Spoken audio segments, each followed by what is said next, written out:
you know, Dad separated from Mum when I was like 3 or 4, maybe 5. So, I didn't know that. So he went off in another direction. I didn't see him much at all. And you know, From 3 or 4 years old? Yeah. Oh, I maybe saw him 4, maybe 8 times at the most before his death. And so. How old were you then? 17.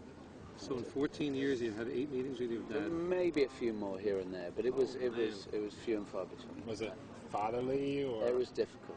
Yeah. It was very difficult, and also seeing as he'd started a new life with Yoko and having another baby, Sean, the whole attention was directed over there. So, I mean, wow.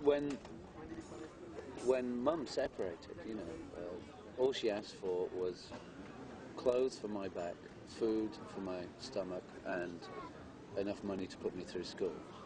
So we grew up basically not poor, but we weren't poor, but we weren't rich. Not like either. you think John Lennon's son will grow up. Oh no, no. Wow.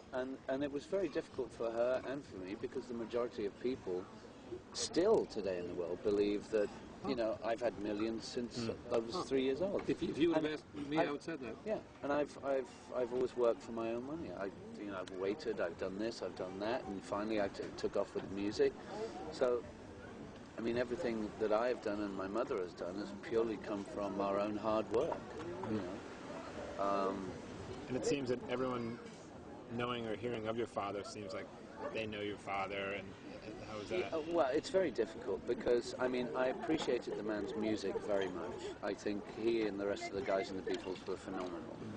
But as a father, I don't have much respect for him at all, and as a person to some degree. I mean, I forgive him because obviously it must have been a very difficult and strange time, especially with the huge success and just the diversity of moving around the world, meeting different creative people. So I understand it, but from a son's point of view, looking back to see where his father was, knowing he was around, but not communicating, was a difficult thing to deal with. And so I have a lot of, there is still some bitterness there, of course, but there is forgiveness also. And so it's very, as you were saying, it's very difficult when people come up to you and say, man, we love your father so much. You know? And I'm going, you don't know the half of it. You said... I'm just like, and I have to keep my cool. I have to, because they don't know any different, you know. And so it's okay. I'll deal with it. I've always dealt with it. I'm going to have to continue dealing with it. And so a lot of it was coming to terms with all of that. And it still bugs me, you know. Actually, I had an Italian stepfather who was very much more like a father to me than my biological father. And how old were you when he was with your mom? From roughly the age of somewhere in 5, 6, 7 till for about 5 years or more. I was in a private school, private money school, and there was a comprehensive school across the street, which was paid for by the government, and I would have to either run home for my life, literally. I lived about a mile away from the school. Why? And because the kids in the comprehensive school all believed that I was the rich kid.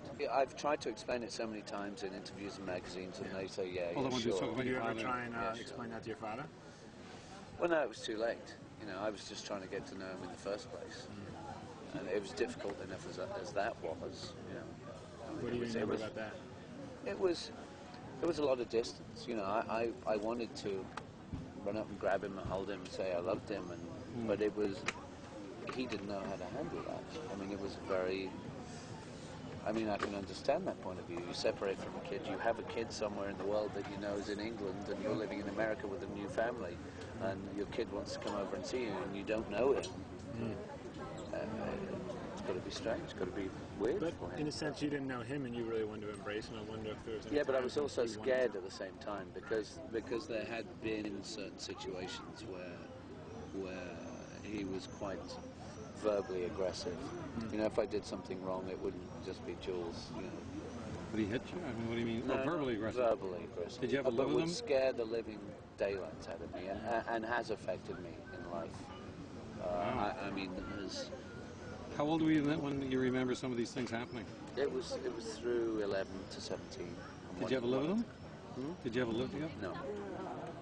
Oh man, so the few times you'd see him, and some of these times you're wishing that he'd hug you or kiss you, and you'd do the same.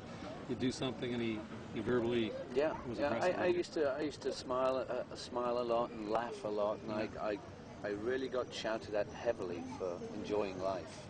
And for many years, I've only just broken through it in the past couple of years. I wouldn't laugh, I wouldn't smile, I would always, just because subconsciously it was in there that if I tried to enjoy life and have a good time, that I'd be told off. Why do you think it was? Yeah. Why do you think that was like that to you? I don't know. I don't know. Maybe it was. I think it annoyed him to a certain degree. That you were enjoying yourself. Yeah. I mean, I honestly don't know. You know, but it was very strange. I feel that one of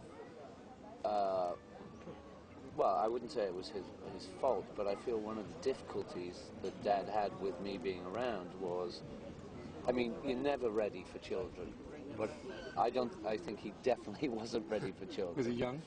Yeah, early 20s, you know. So, so with the fame, with everything else that was going on, so I clearly understand that, and so in respect of that, I mean, there has been opportunities where